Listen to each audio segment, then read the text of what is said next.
Bismillahirrahmanirrahim. Assalamualaikum warahmatullahi wabarakatuh. Saya akan membahas sebuah ironi permasalahan yang terjadi di negeri ini, yaitu ironi pemberdayaan istri versus pemberdayaan suami, yang menjadi masalah bagi keluarga umat Islam saat ini, yang menghancurkan tatanan kehidupan berkeluarga, bermasyarakat, dan bernegara, yang berasal dari sebuah kesalahan ideologi yang diterapkan di negeri ini, sebuah kesalahan sistem, sebuah kesalahan paham, dan sebuah kesalahan negara dalam menyelesaikan permasalahan negeri ini, yaitu ironi pemberdayaan istri versus pemberdayaan suami. Tampaknya benarlah jika ada guyonan bahwa perempuan semakin terdepan. Bagaimana tidak, sektor ekonomi pun semakin didominasi oleh kaum perempuan. Misalnya pelaku UMKM yang 64% dikendalikan oleh perempuan, yang berasal dari data Kemenko pmk.go.id. Sementara itu, BPS mencatat ada 52,74 juta pekerja perempuan di Indonesia pada tahun 2022 atau 38,98% dari total pekerja. Proporsi tertinggi ditempati oleh perempuan sebagai tenaga penjualan, yaitu 28,44% dari seluruh pekerja perempuan sepanjang tahun 2022. Fenomena ini bisa disaksikan dengan gamblang di sekitar kita, yang keliling menawarkan dagangan tidak hanya laki-laki, tetapi juga perempuan. Penjual online dan talent-talent live kebanyakan juga perempuan. Peran perempuan kini semakin sama persis dengan peran laki-laki, yaitu peran ekonomi, baik sebagai pencari nafkah utama maupun sampingan. Yang jelas, peran ekonomi ini sebenarnya bukanlah tugas kaum perempuan. Jika saat ini perempuan berbondong-bondong mengambil peran tersebut, pasti ada yang salah. Puluhan juta penduduk Indonesia saat ini masih jauh dari kesejahteraan dan kemakmuran. Data BPS menyebut lebih dari 25 juta rakyat masih miskin. Tentu saja hal itu disebabkan penerapan sistem kapitalisme sekuler yang tidak menjanjikan pemerataan ekonomi. Sumber kekayaan hanya beredar di kalangan kapitalis. Salah satu cara untuk mendongkrak kesejahteraan adalah dengan memberdayakan perempuan di bidang ekonomi. Para ibu rumah tangga, baik dengan terpaksa atas kesadaran diri maupun dorongan dari berbagai pihak, akhirnya terjun menekuni peran ekonomi, yaitu ikut mencari nafkah, sebuah peran yang seharusnya cukup diambil oleh laki-laki. Proyek-proyek pemberdayaan perempuan pun gencar dilakukan, seperti dukungan terhadap UMKM berupa pelatihan keterampilan dan kewirausahaan, juga pemberian porsi yang besar kepada pekerja perempuan mulai dari tenaga buruh, penjual, sampai level manajer profesional. Kaum perempuan semakin merambah ke berbagai sektor yang seharusnya diisi oleh kaum laki-laki. Para ibu rumah tangga pun berbondong-bondong bekerja atau berwirausaha untuk mencari uang. Tentu ada dampak positifnya, yaitu ikut berkontribusi dalam mengatasi kemiskinan keluarga. Namun, memberdayakan para ibu rumah tangga agar berperan ekonomi bukanlah pilihan ideal. Sebab ada peran-peran lain yang akhirnya terabaikan ketika perempuan fokus menjalankan peran ekonomi. Seharusnya pemberdayaan ekonomi ditujukan kepada kaum laki-laki, terutama para suami yang menganggur, tidak punya skill, kurang bertanggung jawab terhadap keluarga, dan tidak berdaya menghadapi terpaan kemiskinan. Mereka ini yang seharusnya diarahkan, didukung, dilatih, dan disadarkan untuk menjadi pria sejati yang gigih mencari nafkah. Merekalah yang harus didorong agar mandiri secara ekonomi, bukan perempuan. Saat ini, ketika perempuan mendominasi peran ekonomi, justru semakin tersisihlah keberadaan laki-laki di sektor ekonomi. Mereka semakin tidak punya peluang untuk meraih penghasilan.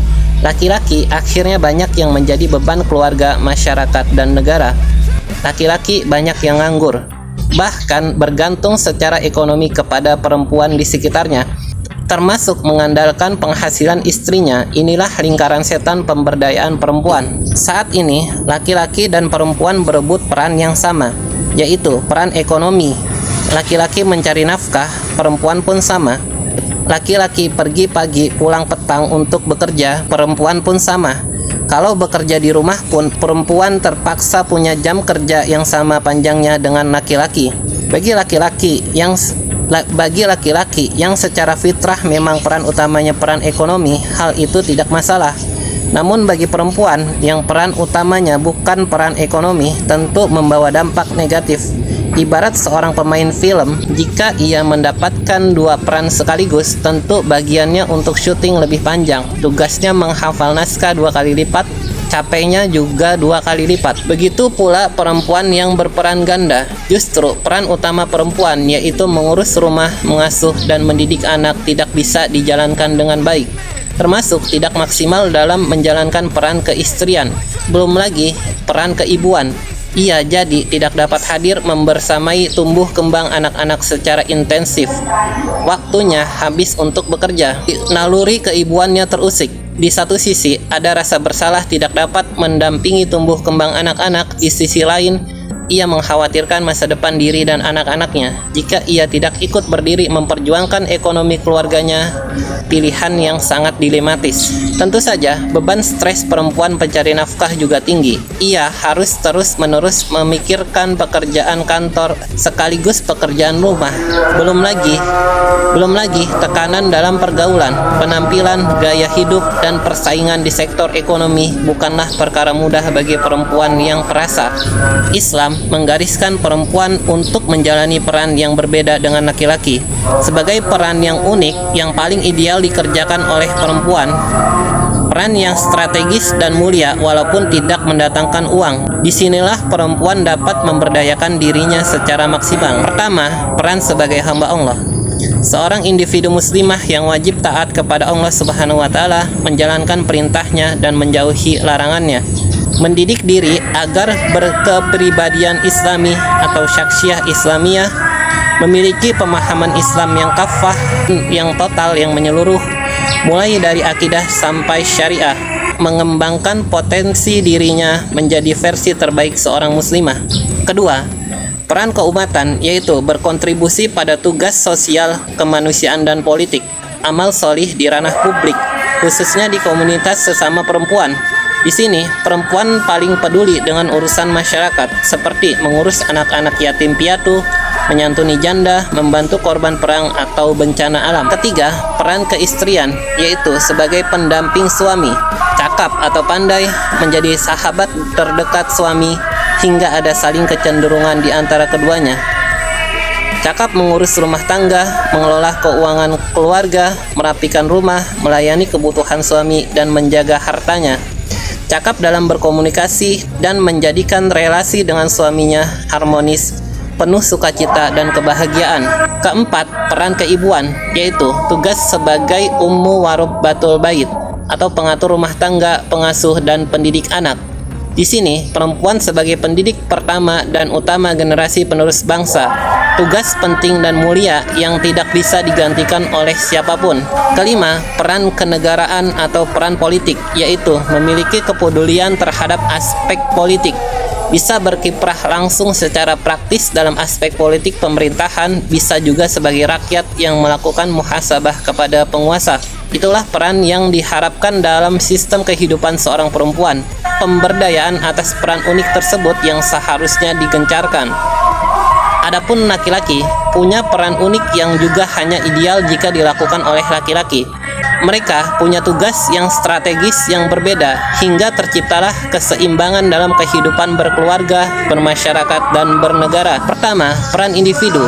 Sama seperti halnya perempuan, ia wajib membina dirinya agar berkepribadian Islam yang kuat dan kafah, mampu mendidik dirinya dengan akhlak yang mulia, siap menerima amanah sebagai laki-laki berupa taklif hukum dari Allah Subhanahu wa Ta'ala. Kedua, peran politik keumatan, di mana laki-laki harus melek dengan tata cara pengurusan rakyat, baik sebagai praktisi dalam pemerintahan maupun rakyat biasa, harus mampu menjalankan amanah untuk muhasabah kepada penguasa. Selain itu, juga amanah untuk berdakwah sebagai kewajiban yang harus dipikul setiap muslim. Ketiga, peran kepemimpinan dalam rumah tangga.